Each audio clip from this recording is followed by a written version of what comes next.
We gon' make that song and it's dance so fire. You're welcome to A Moment with Madlyn, the numero uno entertainment TV show in Europe.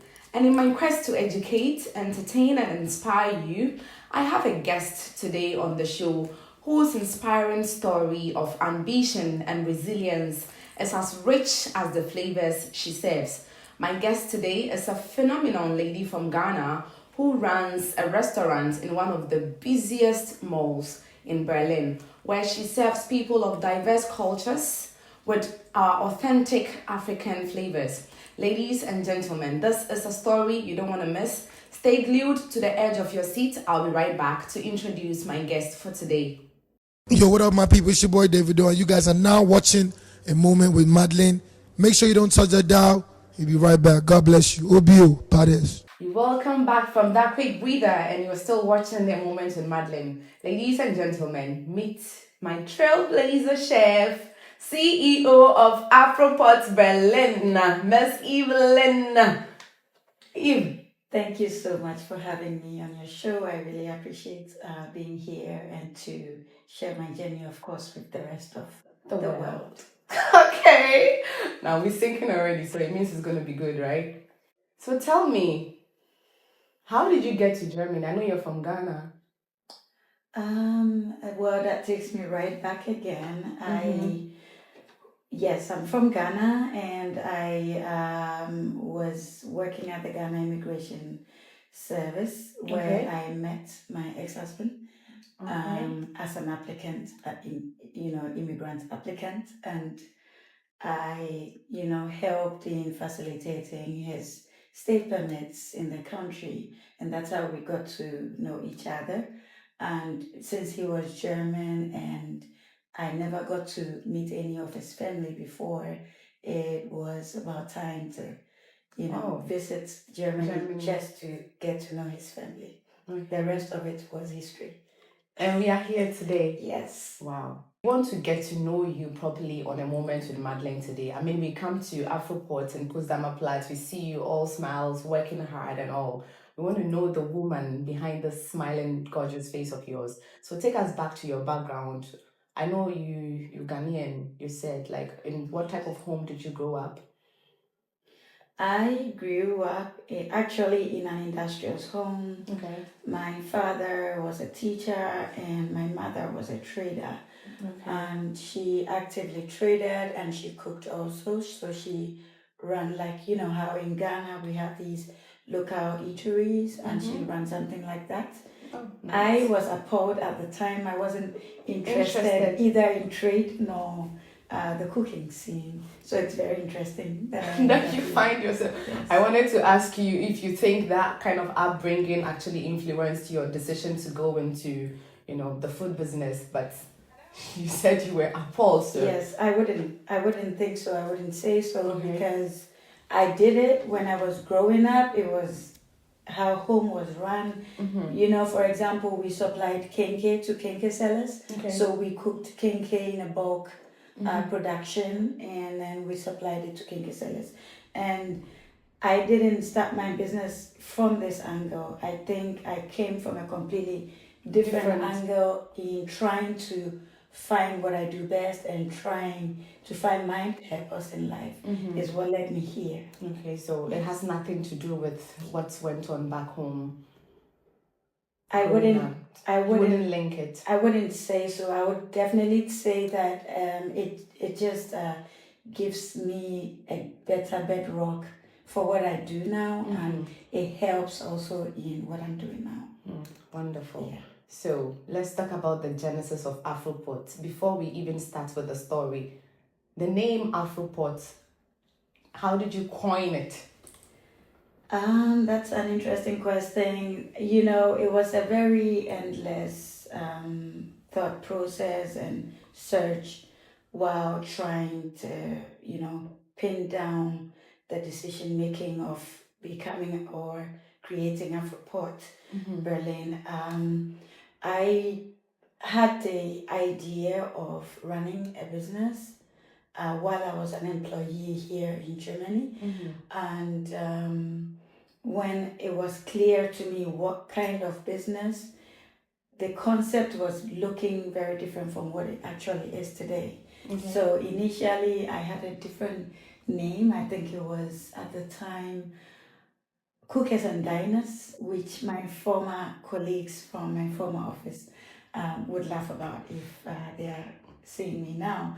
And so the first name that came to mind with the concept I had in mind back at the time was Cookers and Diners. But when I defined the concept even more, then it was also now time to pick a name that fit the concept that I had in mind. And with the help of, some helping and smart friends around me at the time, we brainstormed and came up with this name that till today I feel like best suits what I'm doing. So what does Afropot represent? Afropot Berlin, it's all about indigenous food from the motherland, of course, and the motherland is the, gateway of Africa, I can claim, and it's the authentic dishes that come from the pots of our motherland, and so for me, this is the connection between food from home in Afropot Berlin. Wonderful. And I know you started off as a home dining, home kitchen sort of business. Take us through the process as to how it's metamorphosized into how big it is today. It actually didn't even start from home because in Germany, to get your business registered legally, one of the requirements is to have like a registered, you call it gastro kitchen, as in a production kitchen, and so to be able to proceed with the registration of Afropot Berlin, I had to actually take the step in renting like a production kitchen, and this is where it started from. So I actually rented space within the premises of a ghost kitchen, where actually we were featured also in a magazine dubbed The Ghost Kitchens of Berlin during the pandemic. Nice. And how did that make you feel? I must say I always get stoked by the hype I get and the praises I get while I started this journey, because I feel like it has captured so many attentions, and it has also captured so many moments, some on national television, some with magazines and even podcasts, to tell the story, because I think for every media person, it was interesting why start a business during the pandemic. Yes. And I'm sure it was super difficult during that time because, lockdown and all. So would you would you tell me in summary about few challenges you faced when you started? Definitely the number one was finding a kitchen. I feel like I was on the search for all the years, for 3 years, I can say. I had been on search looking for a kitchen, and it was really difficult. I almost took a kitchen an hour and a half away from my home. I almost took a kitchen back in Spandau. I live in Kreuzberg. Back in Spandau, it's really been a very long journey trying to find space. Then you found the space, and then you had to move from the space, and then because when I met you, you were doing the home dining thing, and I remember the first time I came to your place, I had banku with seafood okra, and I got emotional eating. And today, seeing you at Potsdamer Platz, you've done so well for yourself, and so I would like to say congratulations, kudos to you. We are proud of you. Thank you so much. I really appreciate. I must say I can assume that that's a measure from the success that came with the business, because moving from that space to home was actually not a mishap. It was in a way a mishap, but also it was a measure of success, because I rented this space within a ghost kitchen, only, linked to hours, as in maybe, I think when I started, it was just some 3 hours or 4 hours once a day in a week or something like that. And it kept increasing. So instead of just the 4 hours in a week, I was now increasing the days, 2 days in a week, to 3 days in a week, to 4 days in a week, until my capacity was blown out in that space.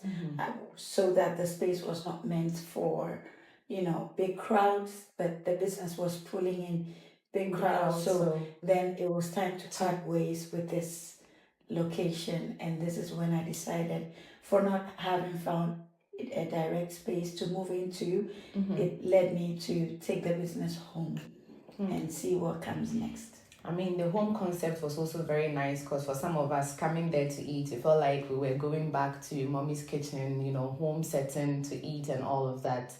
But we still love the space at the mall in Manifesto. Hey, how did we get there? Tell us, how did you get a spot in Manifesto? I must say, Grace, because also from, like I was telling you, from working on home, that I wouldn't call it a mishap, but part of the journey. Yeah. That particular mall, back in the day known as Potsdamer Arcaden, was, collapsing due to the establishment of the Mall of Berlin. Yeah. And so in the process of revamping the place, bringing it back to life, they selected women-led businesses, through which I was selected as well. And this was a 3-day event within the halls of the mall. And I must say that Afropot Berlin pulled the largest crowd and were the superstars of these 3 days. And within my I can testify, I was there. She was, actually. Within my queues were the management of the space I am at now, the management of Manifesto, so to speak, the owner. And so he experienced my vibe and the food, the and flavors, the presence firsthand. And so they reached out to me. Wait. Hold it. They reached out to you. They reached out to me. What a flex. Okay. So imagine, this was me, looking urgently for a space, and then and my, dynamics and everything aligning in my favor, and they just calling me out of the blue to say, hey, we have this concept. Do you think you would like to have a look? And I'm like, of course. of course. So we're going here. Yeah. Wow. Beautiful. But for me, if you ask me, I would say your hard work also put you there, because if you didn't work hard, if you had given up from the restaurant or even home when you were having those mishaps, if you didn't do great, trust me, they wouldn't have called you. Absolutely. I will not reject that. I think whatever you set out to do it to the best of your ability. Yeah. And just go by the slogan, be so good they cannot ignore you. And that's what I always work by. And I think it all worked for good. And on that note, we'll go for a quick breather. We'll be right back to continue with the conversation. Yo, what's up, my people? It's Riga out here. Keep watching the Moments with Madlyn. We welcome back from the breather, and still a moment with Madlyn with the gorgeous female I'll call you superstar chef right now, because you've had a lot of superstars at the mall. Really? How is it going? Tell me, how is it going at the mall? I have to say it's going good. I started this, it still is a new experience for me. Serving daily. We are open Monday through to Sunday non-stop. Serving physically, because as I have previously said, the concept, evolved from a ghost kitchen. That means cooking behind closed doors, and then cooking from my home kitchen, and then now out here on the big stage. Exactly. So I must say it's going good. It's going upwards, and to even say that I get all these important traffic coming through, having our superstars, which I love, coming through. I can say that it's going great, and I can only look forward to more greatness. More greatness, exactly. Wonderful. Yeah. I mean, the mall is quite big. The food court is big.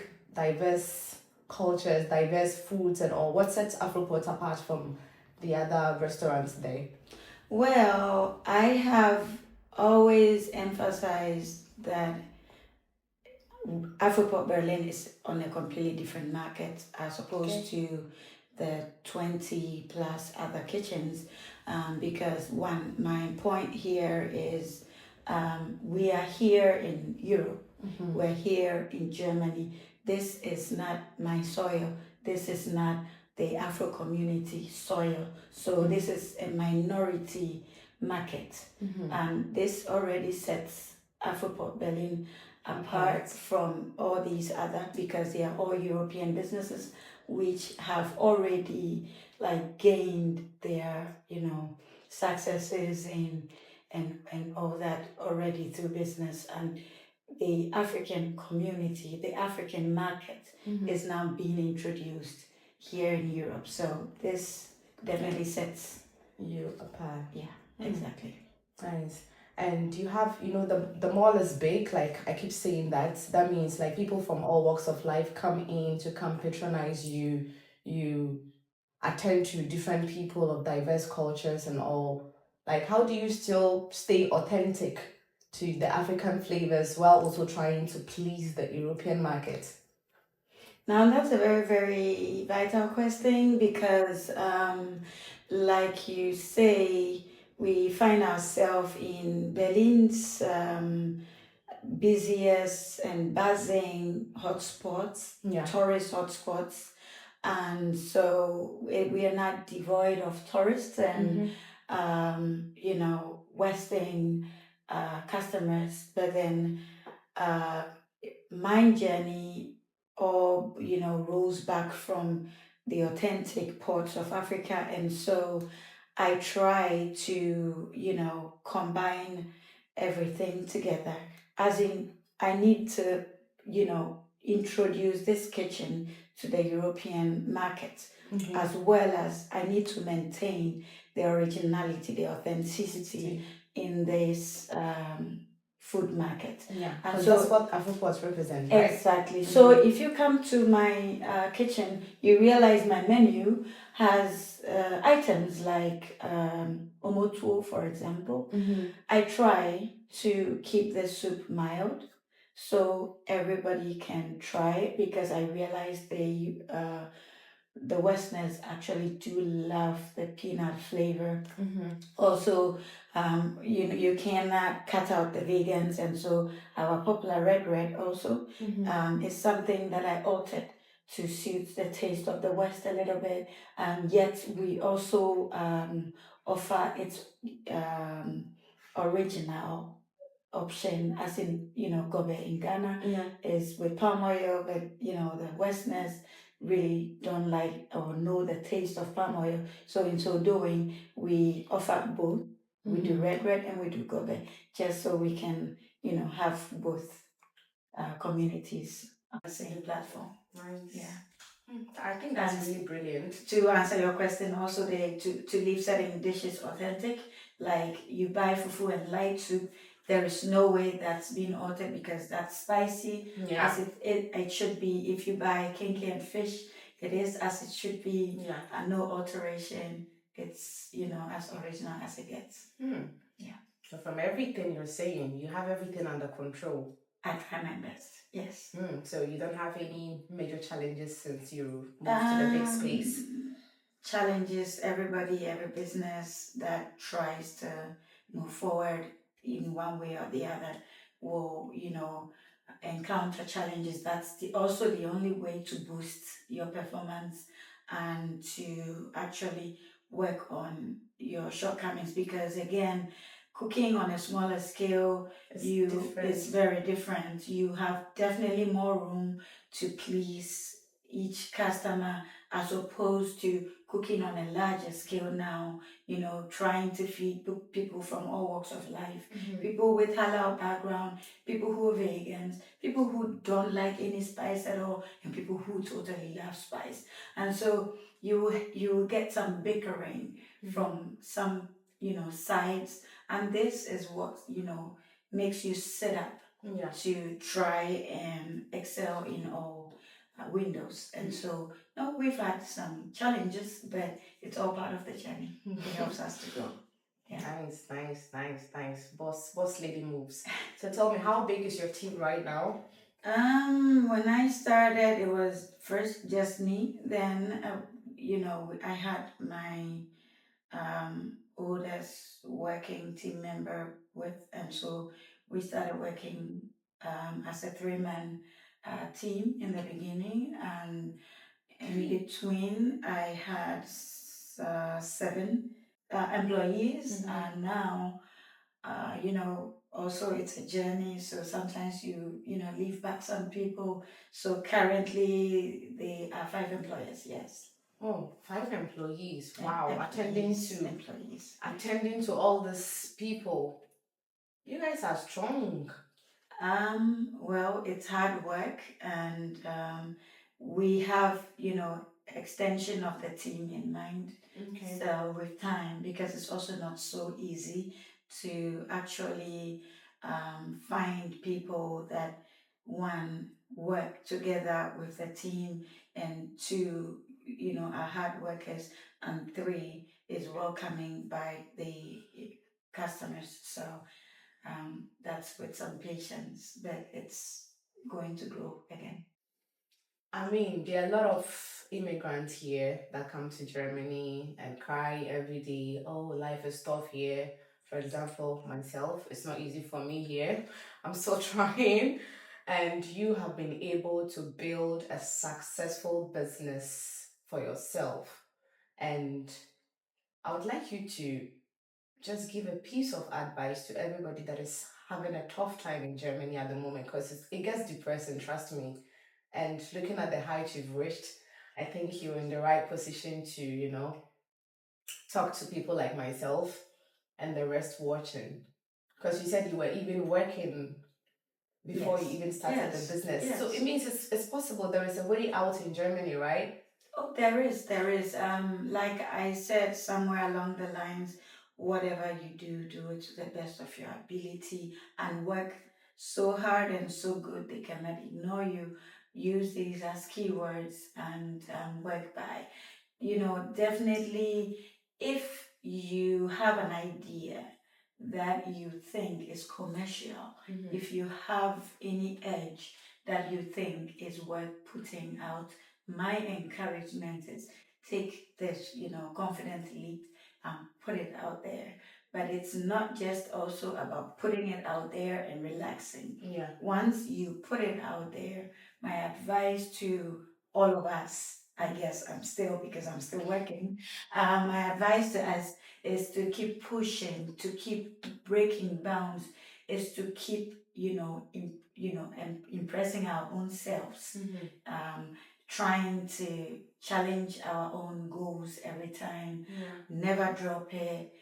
I'm not saying we don't get tired, but you're tired when you're done. So don't stop, keep pushing. It's possible in Germany. Definitely. Any tips on how to integrate properly? Because you've been here for quite a long time. There are a lot of immigrants here, and even coming from an immigration background and being an immigrant myself, I recommend every immigrant to pursue the language, because it's a gateway of, having doors open onto you. Before my business, I was working in German companies, entirely in the German community, and being spokesperson for like a huge German company. So it's all doable if you take the integration process serious. Go to German school. Don't try to learn it at home. Go to or German on the school. streets. Yes. Go for German class is my advice. And get integrated. go to German school, okay? Don't stay at home. Don't stay at home, okay? Watch German movies. You'll be good. Watch cartoons. Watch the kids. Yeah. Wonderful. Do you have any plans of expansion for Afropot? Yes. Do not reveal too much while you are working. Yeah. Impress with your performance. And so due to this, I don't have to talk much. But yes, I do have plans of extension. And I'll just say, people, watch this space. We're working. If you know me and you're on my WhatsApp, you can see my status. Busy building is what it says. And that's what I'm doing. Okay. Busy building. Watch the space. Nice. Woman in business. Tell me, I mean, you're a divorcee, right? And you have 2 kids. How have you been juggling being a mom to the 2 kids in the absence of their dad, and also managing a successful business? It's not been easy. But I won't say in the absence of their dad, because that was a voluntary and well thought about process of separation, and so we are both very much involved in the welfare of our kids. Oh, that's good to know. And although they live permanently with me, I try my best to be there for them and also to be able to run my business. At the same time. Also, they still have their daddy to also, come in and do what I can do. So it works pretty well. Yeah. Wonderful. That's really good to know. I mean, because a lot of people tend to think, oh, women in business, they can't keep a home, they can't keep a man, they can't run a home, So it's good to know that with the height you have reached, you still have everything in control and you're doing great on both ends. So I couldn't answer that question because my business, Afropot Berlin, started after the separation, so I cannot relate to that. To say an ambitious woman cannot keep a home, but I think it's definitely doable if I can run my home with 2 girls, and also have a good relationship with someone I'm no longer together with. Then it's all doable. Yeah, brilliant. Yeah. Evelyn, I think we've had a great conversation. I don't have any more questions for you. Thank you so much for You've satisfied my platform. curiosity. My ears are not prying again. So thank you so much for coming on the show. I appreciate it. Any last words? I mean, this is the time to tell people about Afropot. They should come and eat and all. Well, Advertise. We are right here in the heart of Berlin, to be precise, Potsdamer Platz. We are as digital as it gets. You can find us on all platforms, WhatsApp, Instagram, Facebook, Twitter, LinkedIn, Snapchat, TikTok. We are all over. You can find us on Google Maps, everywhere. Our telephone number is just a ring away. Don't stay at home. Come out and experience Afropot Berlin. Okay. Come out and experience Afropot Berlin, and you might get to see me there. So, I mean, that's a good one there. All right, beautiful people. Thank you for staying tuned to A Moment with Madlyn today. Keep it locked down on this channel. More interviews coming your way. Bye for now. Used to tell the DJ to rewind that. We gon' make it